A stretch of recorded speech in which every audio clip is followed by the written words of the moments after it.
Thank you so much for being with us today. My name is Julie Babbage, and I'm the Executive Director of the Diabetes Patient Advocacy Coalition. Welcome to the Texas Diabetes Advocacy Forum. This is our 7th state forum of the advocacy series, and we're really excited to be coming to Texas because we have a lot of DPAC advocates in this state. So kudos to you for staying active and interested in legislation. And thank you for all of those who are new to diabetes advocacy who are joining us today. We've got a lot of people with us by Zoom and again on social media through Facebook Live. And during the registration process, we heard from so many of you. We actually got some stories and some backgrounds submitted, and it was really great to get to read those. We've got a very even representation today between type 1 and type 2, and also parents of children. We have people with family members or colleagues who are also with us. I want to just start today with our agenda here, and we'll introduce our legislative panel shortly, who are working on a variety of issues in Texas. That is mostly a lot of health, but also within that diabetes. And that's Representative Price and Representative James Tallarico. Only about a quarter of you indicated when you registered that you have met with a legislator before. So after today's panel, you can actually say that you have.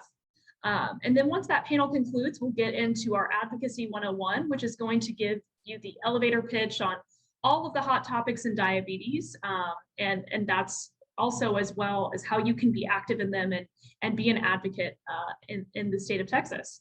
And then lastly on the agenda, we will wrap it up with next steps and finish up in time for lunch at 12:30.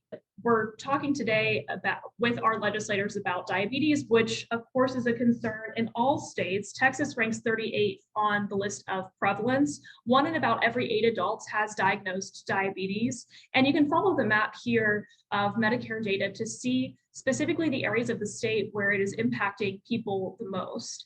We also have a scorecard to take a look at to see legislatively things that have already been passed in the Texas State House, or things that there is an opportunity to either form them, like the Diabetes Caucus, or pass them, like the copay accumulator ban. The insulin copay cap you see checked there, it just actually recently passed this year in the Texas State House. Other of these pieces have passed in recent years. So a lot of good boxes checked, but also a lot of opportunity to continue to be a leader for Texas. And then I will go ahead and move into our panel. I'm going to introduce our moderator while our other panelists and moderator turn on their cameras so that we can see them on the screen. Ed Hawthorne is the vice chair of DPAC's affiliate organization, the Diabetes Leadership Council. He is a former chair of the board of the American Diabetes Association, and he has served on several boards, including the Red Cross and the March of Dimes. He is currently the COO and managing director and partner for CE3 Solutions. A champion for people with diabetes for decades, Ed is actively involved in the state of California, where he resides with his family. So thank you so much for joining us, Ed, and I will go ahead and turn it over to you to introduce our panelists. All right, well, thank you so much, Julie, and I'm so excited about today, and I think we'll have a great session today. We're excited to be in this state because Texas was the first state to enact a diabetes action plan in 1989 to coordinate diabetes care resources statewide. So the Lone Star State has been intentionally looking at diabetes and how best to serve its citizens with diabetes for over 3 decades. For today's panel, we're so grateful to have with us 2 individuals from the state legislature who are champions for those with diabetes. Not only are they both alumni of the University of Texas at Austin, but they also both sponsor key bills to support access and affordability, including the insulin copay cap legislation that was passed just a few months ago. So now, without further ado, let me get on with the formal introductions. So Representative Price. Representative Price is in his 6th term representing Texas's 87th district, located in the Panhandle. He is a member of several committees, including Public Health, and he co-chairs the Health and Human Services Transition Legislative Oversight Committee. He earned his bachelor's degree in finance from the University of Texas at Austin and his JD from St. Mary's University Law School, School of Law. Representative Price has practiced law for over 20 years and is currently serves as Vice President and Trust Officer for an Amarillo financial institution. And next we have Representative James Tallarico. Representative Tallarico is the House of Representatives' youngest member, representing the 52nd District on the outskirts of Austin. Currently in his second term, Representative Tallarico sits on several committees, including the Public Education Committee and the Juvenile Justice and Family Issues Committee. He earned his bachelor's degree in government from the University of Texas at Austin and his master's degree in education policy from Harvard University. And outside of his role as a legislator, Representative Tallarico works as an education consultant. So first of all, let me welcome you both and thank you in advance for participating and being so gracious with your time today. So now, I think everyone knows and everyone has some type of connection with diabetes. And so I'd like you to tell us yours and why you work on this particular issue. And let me start with Representative Tallarico. Sure. Well, thank you so much for having me. It's an honor to be here with all of you and all the activists and advocates and organizers who are tuning in. And it's also wonderful to be here with my colleague and my friend, Representative Price. As you heard from my bio, I do a lot of my work in education. That's my passion, that's my expertise. Representative Price has done so much in healthcare for our state. And so I'm a little out of my comfort zone in this issue area. So the reason I decided to kind of do some healthcare work this session was because of my personal connection with diabetes. I was diagnosed with type 1 diabetes 3 years ago in my first campaign for this job. I was walking across my district on foot, holding town halls along the way, and I suddenly became ill and had to be hospitalized after the walk. And I was unbeknownst to me, in a state of diabetic ketoacidosis and almost died from it. And thankfully, I made a full recovery thanks to the doctors and nurses here in Williamson County. And when I went to my local Walgreens to pick up my new medicine that I needed to live, I was charged $684, and that's with health insurance. And so I recognize personally how the skyrocketing cost of insulin can harm people in this state with diabetes. And so I wanted to use my story to do something about the issue. And I reached out to the best person possible in the legislature on healthcare policy, and that's Representative Price. And so I was proud to work with him, as well as Representative Lucio and Senator Kolkhorst, to pass this really important piece of legislation. Well, thank you so much for sharing your story. And I'm sorry to hear about the diagnosis, but you're taking that diagnosis and turning it into something positive that helps everyone else, and you're also living it firsthand. So thank you. And Representative Price, what about you? Well, first of all, thanks, Ed, for the introduction and the kind words. And Representative Tallarico, it's so good to see you. James is such a great advocate for this issue, as you can imagine, with his personal background and experience. Just telling his personal story was a phenomenal, just strength for us in advocating for these issues at the Texas Capitol. So I'm really grateful for, James's personal, expertise, his ability to share that personal story with people. It had so much credibility, and it's just a pleasure to be with you all today. My exposure, really, I do not have a diagnosis of diabetes personally, but like everybody, I have a lot of friends and coworkers, colleagues, family members who are diabetics. So I had some relational understanding of the condition and the diagnosis and some of the consequences, but it really wasn't until a couple of years ago, after the last legislative session in Texas, the 86 in 2019, I was invited to attend a meeting of parents of type 1 children who really wanted their legislator locally to understand the variances in what they were having to pay, the kind of conditions they were facing, staying up at night, checking the blood sugar levels of their children, just the monitoring of what they ate, and the difficulties at school. I mean, just the myriad of complications that I had no idea, just because I didn't personally have any experience with it. But I could quickly understand, having dealt with many healthcare issues throughout my legislative service, how traumatic and just stressful this was for those parents. And so really that sort of kickstarted my interest in the issue from a legislative perspective, to start to understand what could we actually do to help these parents.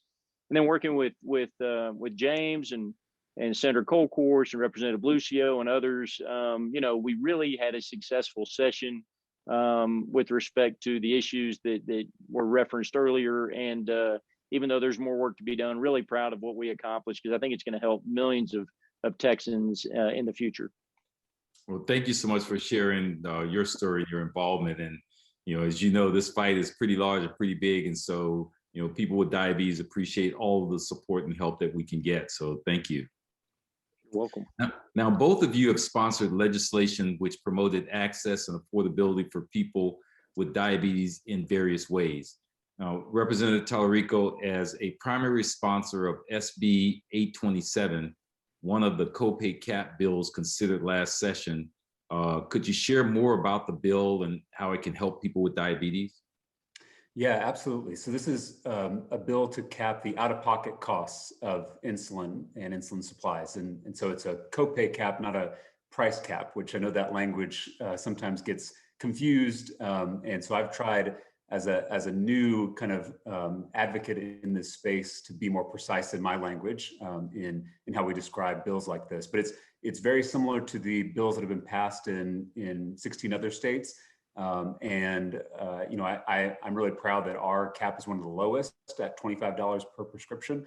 One thing you should know about the legislative process is that it is absolutely a team sport. You can do nothing in the legislature on your own. That's one of the beauties of this democracy of ours, is we have to work together to get something done. And so, Representative Price, Representative Lucio, Senator Colcourse, and I all kind of filed bills that were very similar to cap copays in the state of Texas. And instead of focusing on our single idea or our single bill, we decided to come together as a group, hammer out any differences we had, and all consolidate behind one piece of legislation, because that's the only way to really get something passed in the limited amount of time that you have during a legislative session. So, we all, I think, wanted to do something about this issue for our own, for our own reasons, but we came together to get this one passed. And as you mentioned, there were other great bills. Kevin's Law comes to mind, which I was proud to be a joint author on, as well as HB 18 from our colleague, Representative Oliverson, to help provide insulin and other prescription drugs at a discounted rate to those without insurance. And the last thing I'll say is, we gotta, this copay cap is great, but it really only helps Texans with insurance. And so we do, I think, hopefully next session, we can think about how do we help all those Texans without health insurance, but also who have diabetes, to ensure they can access the life-saving medication they need. Thank you. Now, Representative Price, would you like to speak to copay cap as well, given your support of the legislation? Absolutely. I agree with James wholeheartedly that, one of the factors that really pushed this over the goal line and made it successful in this session was, as he mentioned, multiple members started to file different pieces of legislation. And had we stayed on a track where it was, our way or the highway type mentality, I think maybe all of them would have failed, because you just wouldn't have had the consensus and the bipartisan and bicameral effort to really see this succeed. So that is absolutely true. The intent of the bill that I had filed on that issue was to cap it at $30, which is different than what actually passed at 25. The difference I had was for all insulin, not just per prescription. I know that some require different types of insulin, one fast acting, maybe one slow acting, and so there was some differences there, but we came together, and so ultimately I think what passed with Senate Bill 827 was really good. I'm proud of that, and I think it's going to help a lot of folks. We had other care related issues that I think will benefit diabetics. You know, HB4 is a telemedicine bill that really is going to affect everybody in the waiver programs and on Medicaid in the state of Texas to make telehealth and telemedicine accessible, reimbursable, and very, very helpful to Texans everywhere in every corner of our state. The copay accumulator bill that I had was not just for insulin, but was for all covered prescriptions, was House Bill 2668.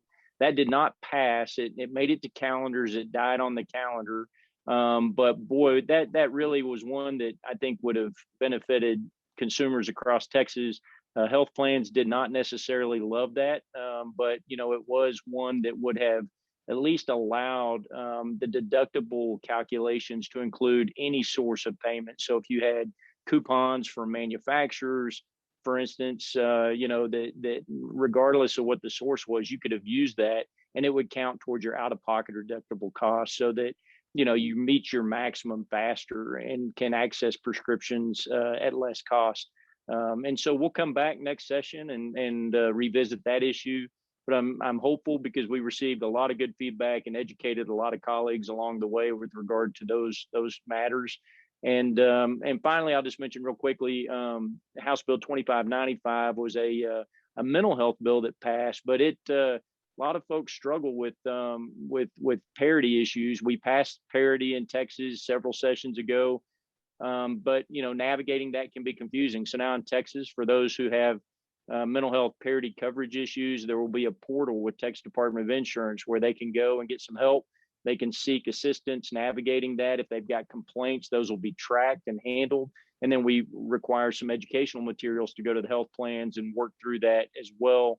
So a lot of related matters, good healthcare policy passed. I really thank James and our colleagues for a lot of good work this session. Some of this doesn't always make the headlines because it's kind of in the weeds, very technical healthcare policy that is not as maybe dynamic in some respects as what makes the evening news. However, really happy to see some of this progress because it will affect positively so many people across Texas. So I think we can all be really happy with that. Okay, so well, thank you. Now, Representative Price, you and some of your colleagues from the Public Health Committee crafted and enacted the major telehealth legislation, HB4, this past session. And could you speak more on that particular bill and some of the other health priorities for the committee moving forward that may impact people with diabetes and other chronic diseases?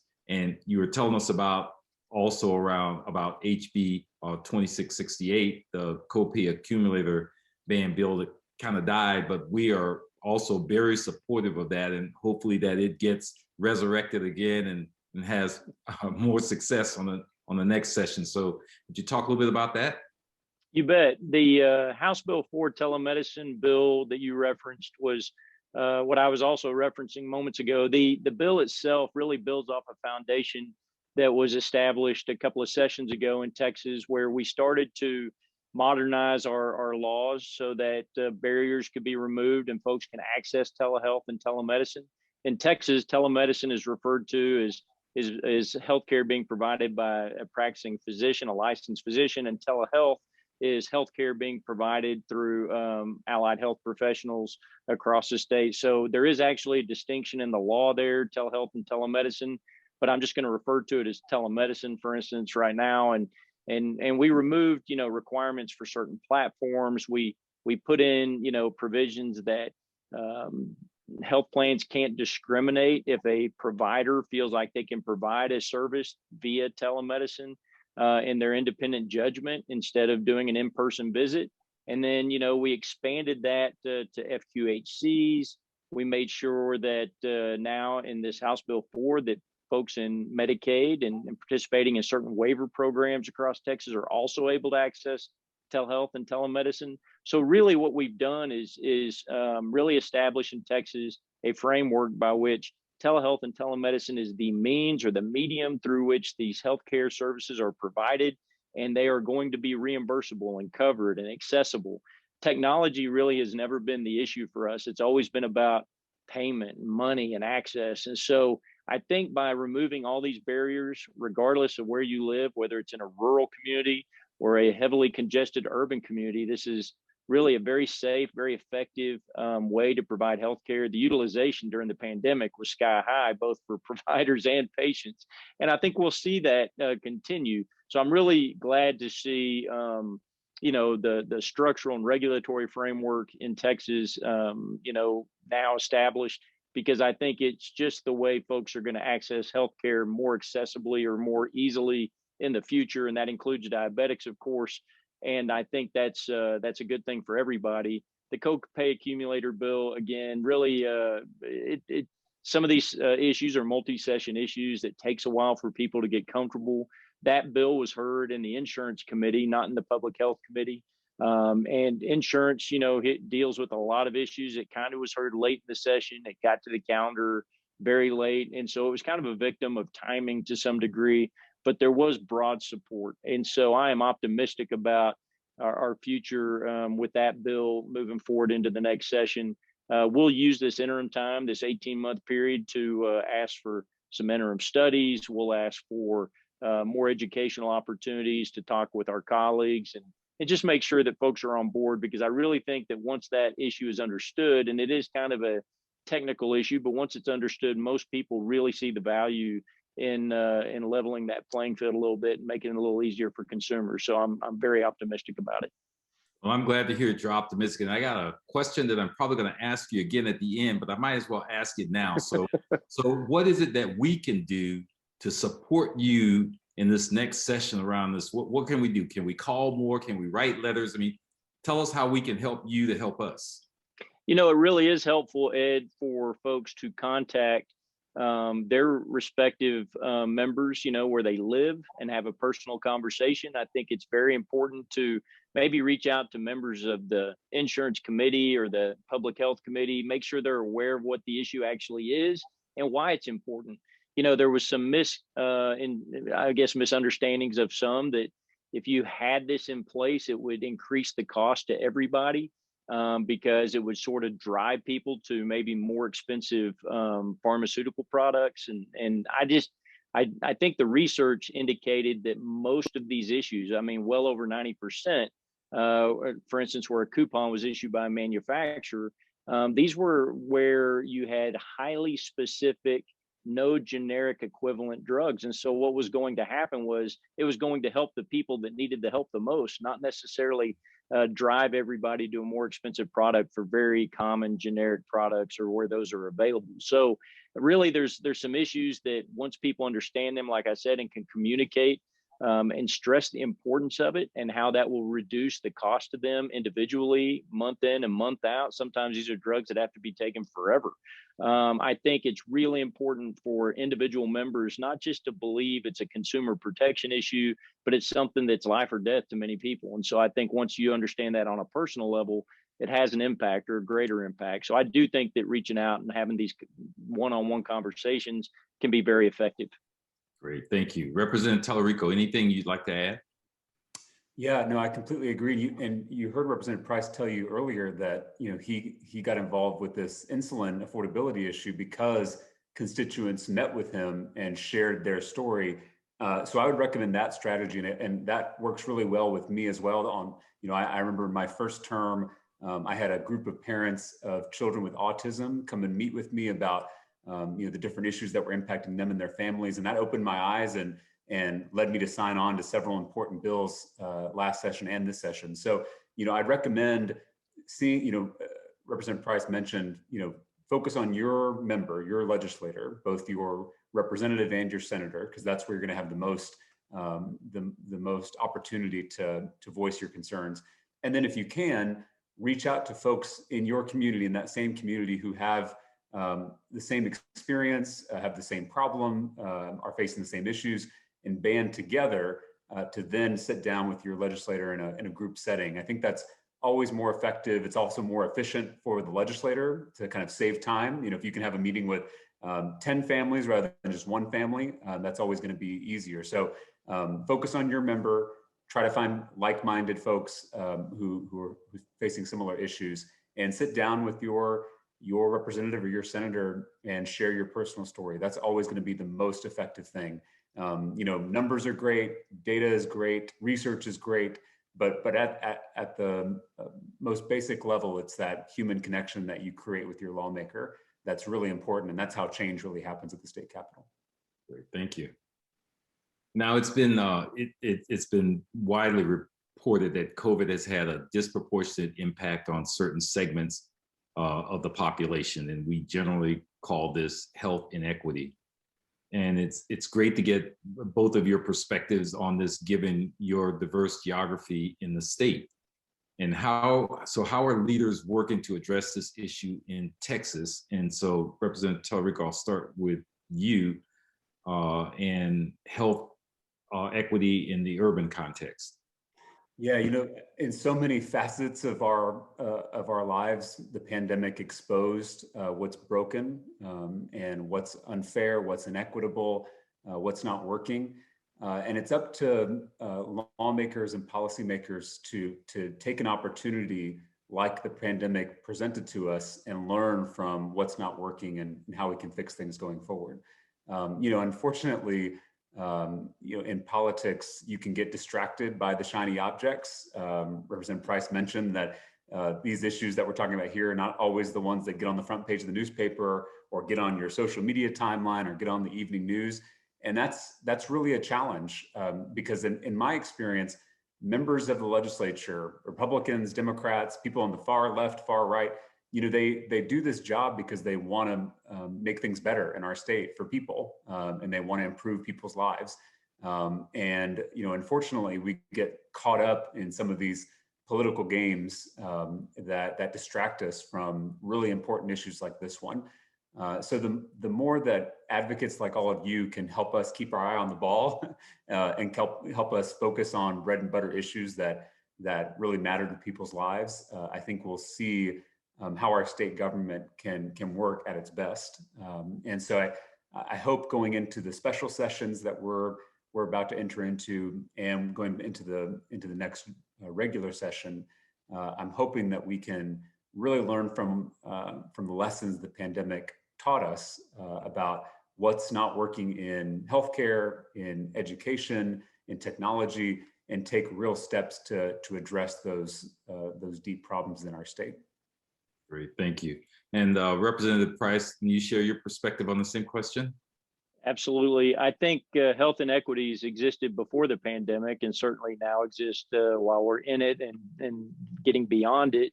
It did expose, certain areas that need big attention, and lots of focus, whether it's, disparities in health among races, whether it's demographics, geography. I mean, our rural hospitals really struggle to provide the same level of care as we would like them to, just because of some challenges they have in their patient mix, the level of uninsured or Medicaid patients, things of that nature. And the one thing that I, believe is that healthcare really doesn't matter at a very basic level, whether you're Republican or Democrat or live in the panhandle of Texas or in Central Texas or Far East Texas. I mean, really, at its core, this is an area that we can, with enough information and good information, really find a lot of common ground. So it's refreshing to work on some of these issues. I mean, I think James would agree.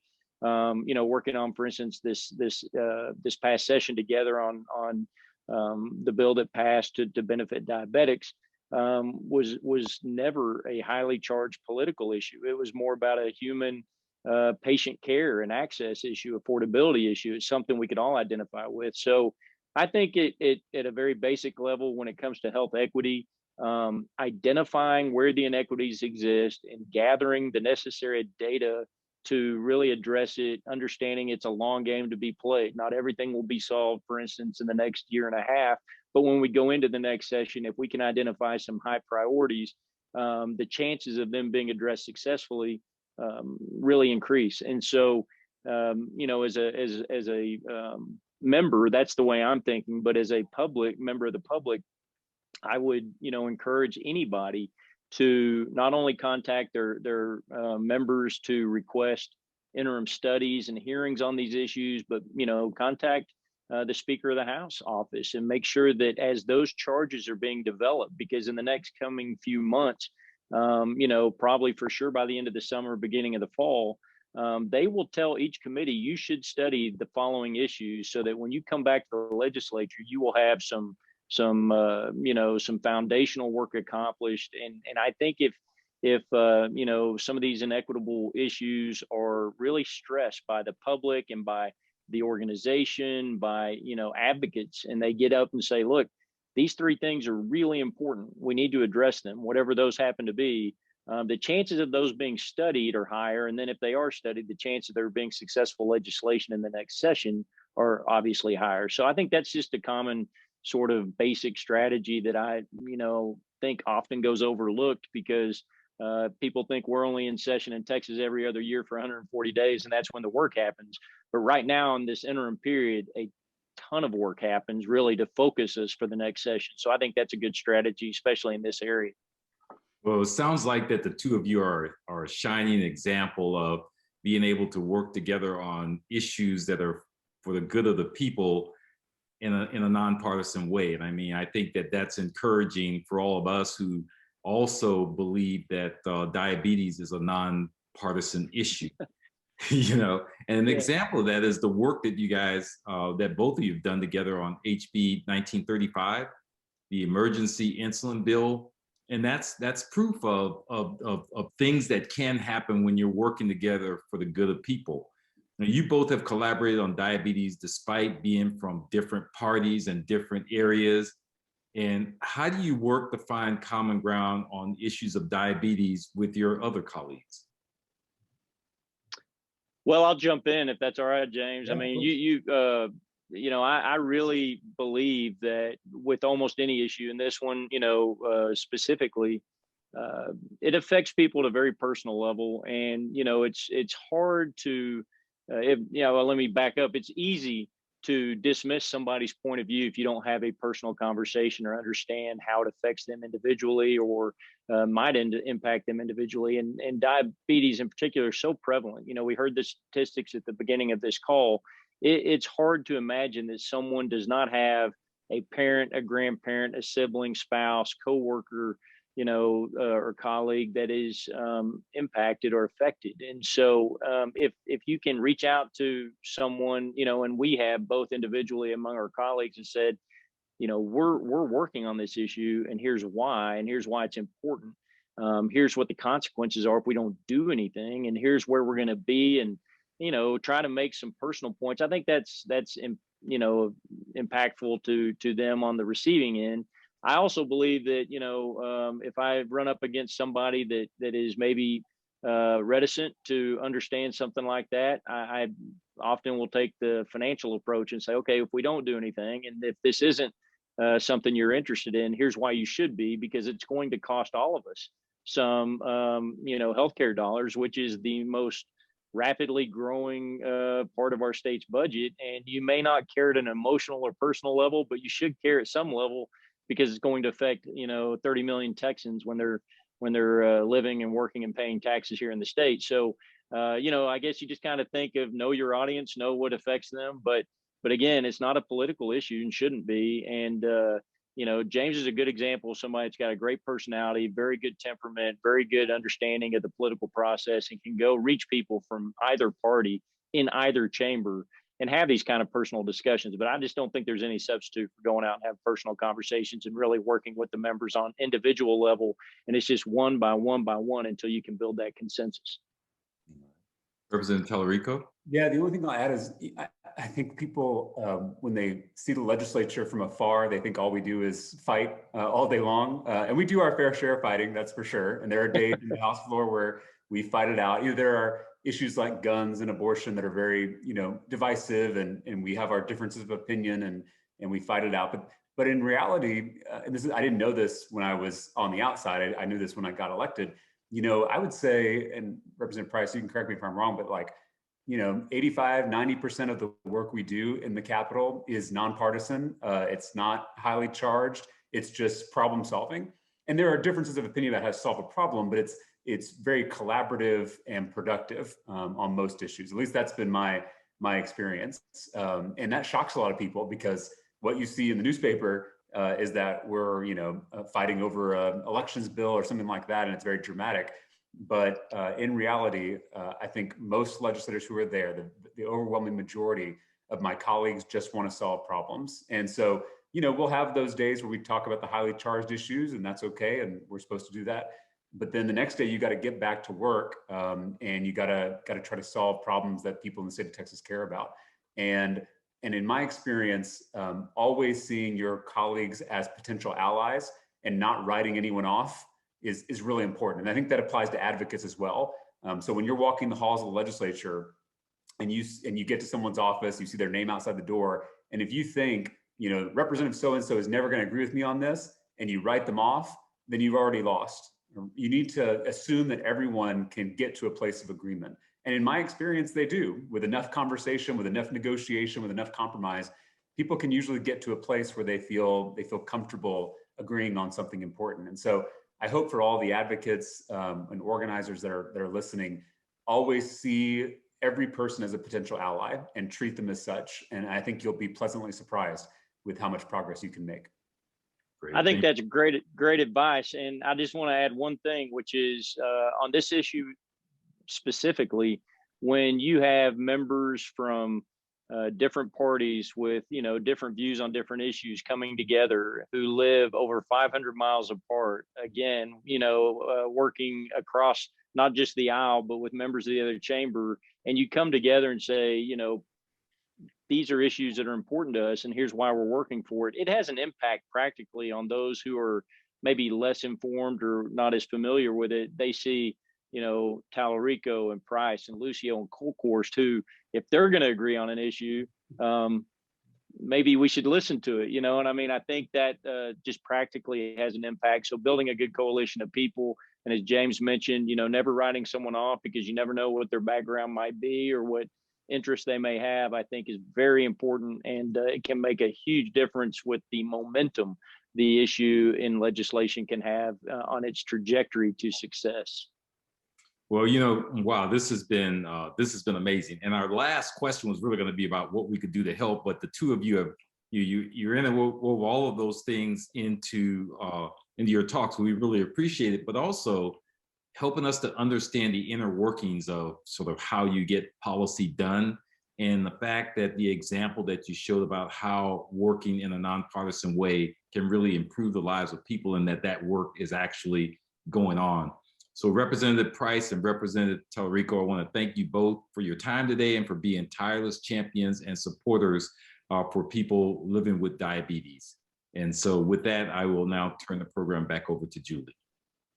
Awesome. Yeah, I just wanted to echo that and say thank you to both of our panelists and for this excellent conversation. It is so refreshing to see your mutual respect and admiration for each other, and really the standard you set for working together and to make government work for people, for Texans. So thank you for that. And thank you for your leadership specifically on diabetes. It was great to talk about the copay cap, both of you filing bills, both of you working across the aisle and with your colleagues at the same party to make sure that something got done on that. Your acknowledgement that more needs to be done for affordable insulin. Representative Price, we would love to work with you to pass the copay accumulator ban and be helpful with that. And Representative Tallarico, thank you for your powerful example of sharing your story and for all the work that you continue to do from an education standpoint as well. So thank you both. We know how busy you are, and we're so grateful that you took some time to be with us today. Thank you. Perfect. Thank you all. Thank you. And our panelists can feel free to stay on if they'd like, but we're going to go ahead and transition into the next part of our discussion. And it really sets us up well to talk about all things Texas government, from the congressional delegation to the state process. We'll start with Congress. So like every state, Texas has 2 senators elected every 6 years. However, it has a big Texas-sized advantage when it comes to the House, with 36 members elected every 2 years. And as you likely heard, Texas actually is going to gain a couple seats with the most recent census. So that total is going to change to 38.